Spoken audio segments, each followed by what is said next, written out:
Hello friends, welcome to व्याख्या edu. आज मैं आपको बताने वाली हूँ बीएड सेकेंड ईयर के कुछ इंपॉर्टेंट क्वेश्चंस जो है क्रिएटिंग एन इंक्लूसिव स्कूल, और जो यूनिट है वो है first introduction to inclusive education. तो चलिए फ्रेंड्स स्टार्ट करते हैं और हम बढ़ते हैं।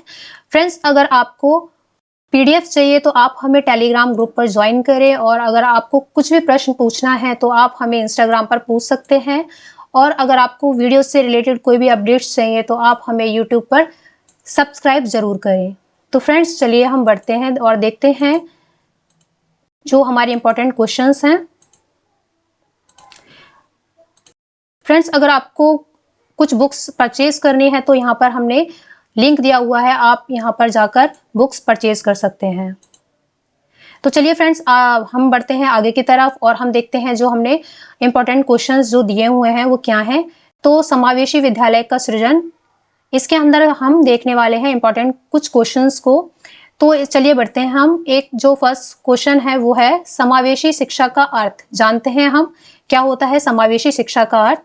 तो फ्रेंड्स, समावेशी शिक्षा हम उसे कहते हैं जिसमें विविध क्षमताओं वाले बालकों को एक साथ सामान्य शिक्षा प्रदान कर शिक्षा की मुख्य धारा से जोड़ा जाता है। यानी कि इसमें जितने भी बच्चे होते हैं, डिफरेंट एबिलिटीज वाले जो बच्चे होते हैं, उनको सभी बच्चों को एक साथ शिक्षा प्रोवाइड कराई जाती है, उसे ही हम समावेशी शिक्षा का अर्थ कहते हैं।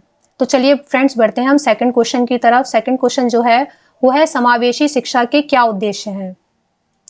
तो इसमें एम पूछे गए हैं कि समावेशी शिक्षा के उद्देश्य क्या हैं। तो इसका जो पहला पॉइंट है वो है बालकों में आत्मनिर्भरता की भावना को विकसित करना, यानी कि बालकों को सेल्फ डिपेंडेंट बनाना, कि बच्चे अपने आप पर आत्मनिर्भर बने, उसकी भावना को विकसित करना है। और दूसरा है असमर्थ बालकों को जीवन की कठिनाइयों का सामना करने के योग्य बनाना, यानी कि जो भी असमर्थ बालक होते हैं उनको अपनी भी लाइफ में जितनी भी प्रॉब्लम्स आती हैं वो उसको फेस कर सकें, इस लायक उनको बनाना, यही होता है समावेशी शिक्षा के उद्देश्य। फ्रेंड्स बढ़ते हैं हम नेक्स्ट क्वेश्चन की तरफ। नेक्स्ट क्वेश्चन जो है वो है समावेशी शिक्षा के मुख्य धारा के घटक बताइए। यानी कि मुख्य धारा के क्या घटक हैं। मुख्य धारा हम बोलते हैं इंग्लिश में इसको मेन स्ट्रीम। तो उसके घटक क्या हैं, यानी कि उसके क्या फैक्टर्स हैं। तो जो पहला है पॉइंट वो है शिक्षा का एकीकरण, यानी कि इंटीग्रेशन ऑफ एजुकेशन, एकीकरण करना। और दूसरा है शैक्षिक नियोजन कार्यक्रम, यानी कि जितने भी प्रोग्राम्स है एजुकेशनल उसको प्लानिंग करना उनकी। तो ये सारे घटक हैं किसके, शिक्षा के मुख्य धारा के। फ्रेंड्स चलिए बढ़ते हैं हम नेक्स्ट अगले की तरफ।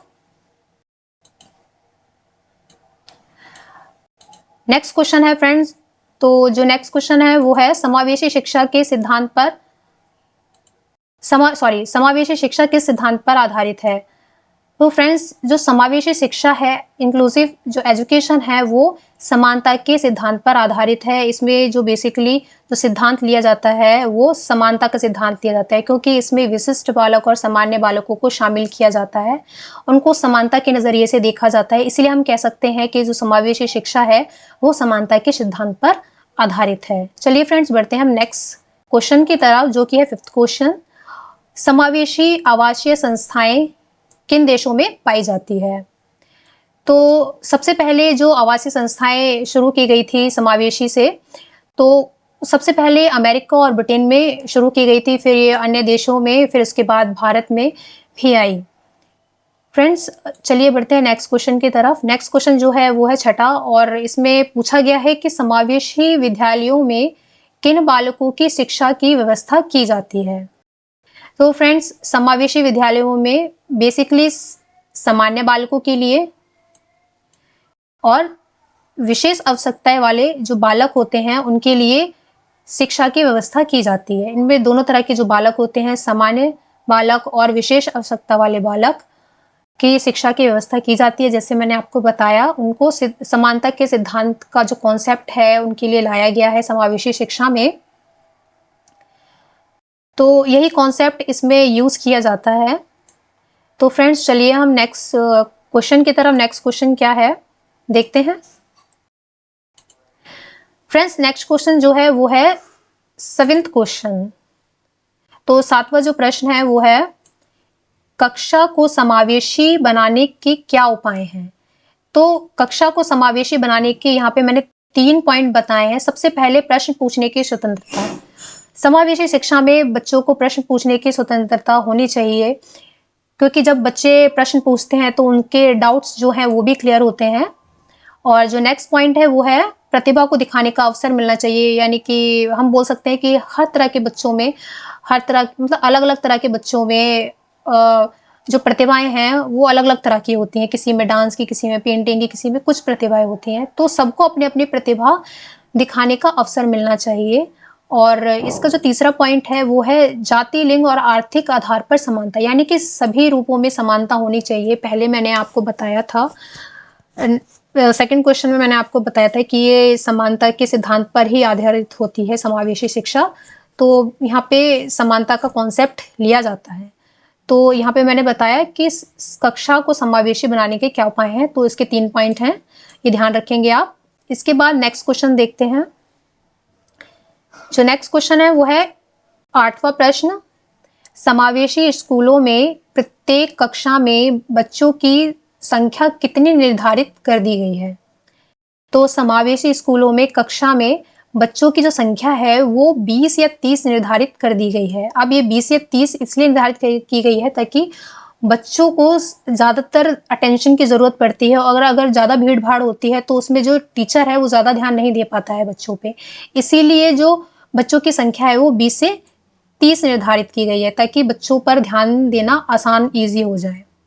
इसके बाद हम नेक्स्ट क्वेश्चन की तरफ बढ़ते हैं। नेक्स्ट क्वेश्चन है 9th क्वेश्चन, दृष्टिबाधितों के लिए राष्ट्रीय संस्थान कहाँ पर है? अच्छा फ्रेंड, यहाँ पे मैं बताना चाहूँगी जो संस्थान वाले क्वेश्चन है ना, ये वेरी इंपॉर्टेंट, बहुत ही ज़्यादा ज़रूरी क्वेश्चन है, क्योंकि ये किसी भी एग्जाम में पूछ लिए जाते हैं। CTET, UP TET या कॉम्पिटिटिव एग्जाम जो होते हैं टीचिंग के, उनमें भी पूछ लिए जाते हैं संस्थान। तो इसमें मैंने पूछा है दृष्टिबाधितों के लिए कहाँ पर है राष्ट्रीय संस्थान, ये ध्यान रखेंगे। दृष्टिबाधितों के लिए तो उसका जो राष्ट्रीय संस्थान है वो है देहरादून में, इसको ध्यान रखेंगे, देहरादून में राष्ट्रीय संस्थान है। तो नेक्स्ट क्वेश्चन हम देखते हैं फ्रेंड्स। नेक्स्ट क्वेश्चन क्या है?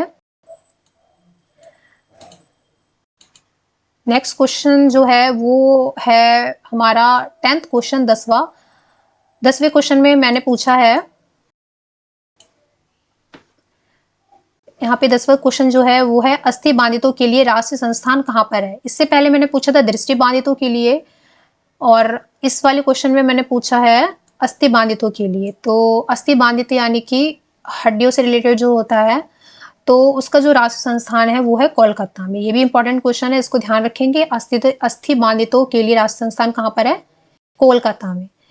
इसके बाद हम बढ़ते हैं नेक्स्ट क्वेश्चन की तरफ, जो कि है 11th क्वेश्चन, श्रवण बाधितों के लिए राष्ट्रीय संस्थान कहाँ पर है? ये ध्यान रखेंगे, श्रवण बाधितों के लिए पूछा है इसमें। तो श्रवण बाधितों के लिए राष्ट्रीय संस्थान जो है वो है मुंबई में। मुंबई में ध्यान रखेंगे फ्रेंड्स, श्रवण बाधितों के लिए मुंबई में, जिनको हियरिंग डिसेबिलिटी होती है, तो उनका राष्ट्रीय संस्थान मुंबई में है। फ्रेंड्स बढ़ते हैं नेक्स्ट क्वेश्चन की तरफ, जो कि है 12वां क्वेश्चन, मानसिक बाधितों के लिए राष्ट्रीय संस्थान कहाँ पर है? मानसिक बाधितों के लिए तो उसका राष्ट्रीय संस्थान जो है फ्रेंड्स वो है हैदराबाद में।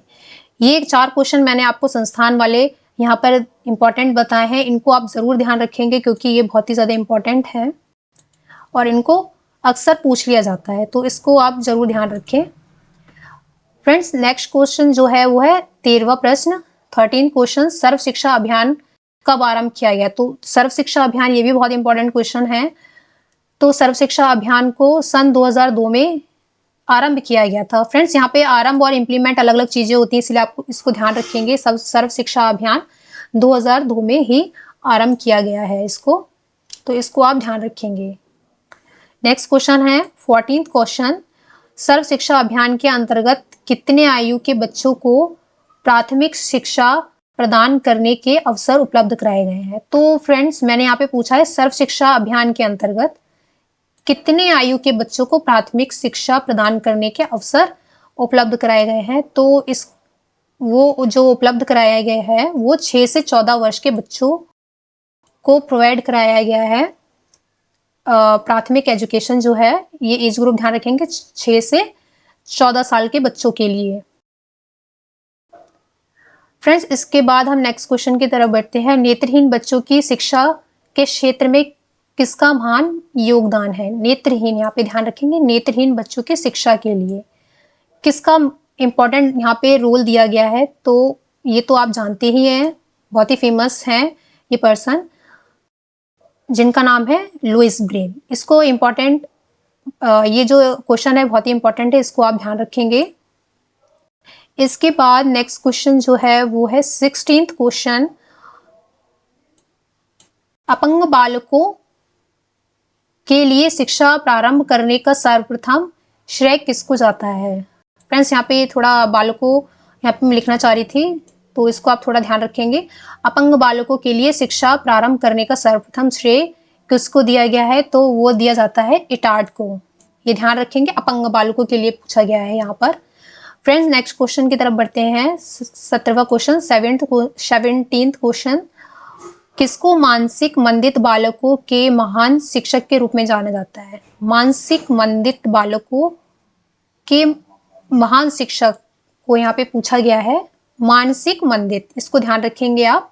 तो मानसिक मंदित बालकों के महान शिक्षक के रूप में जो जाना जाता है वो सैंगविन को जाना जाता है। ये आप ध्यान रखेंगे कि किस किस तरह के बालकों के लिए किस किस शिक्षक ने महत्वपूर्ण योगदान दिए, ये आप ध्यान रखेंगे। यहाँ पर ऊपर जो पूछा गया है वो अपंग बालकों के लिए पूछा गया है, और जो इसमें पूछा गया है 17th क्वेश्चन में वो मानसिक मंदित बालकों के लिए पूछा गया है। तो मानसिक मंदित बालकों के लिए जो मेन रोल जो दिया है, प्रोवाइड कराया है, वो है सैंगविन। इसके बाद नेक्स्ट क्वेश्चन जो है वो है 18वां प्रश्न, 18th क्वेश्चन। मानसिक विकलांग दिवस कब मनाया जाता है? तो इस डेट को आप ध्यान रखेंगे। मानसिक विकलांग दिवस जो है वो 8 दिसंबर को मनाया जाता है। इसको ध्यान रखें आप, कब मनाया जाता है? 8 दिसंबर को। फ्रेंड्स, बढ़ते हैं हम नेक्स्ट क्वेश्चन की तरफ, जो कि 19th क्वेश्चन। शिक्षा की मुख्य धारा का प्रत्यय किसके द्वारा प्रस्तुत किया गया है?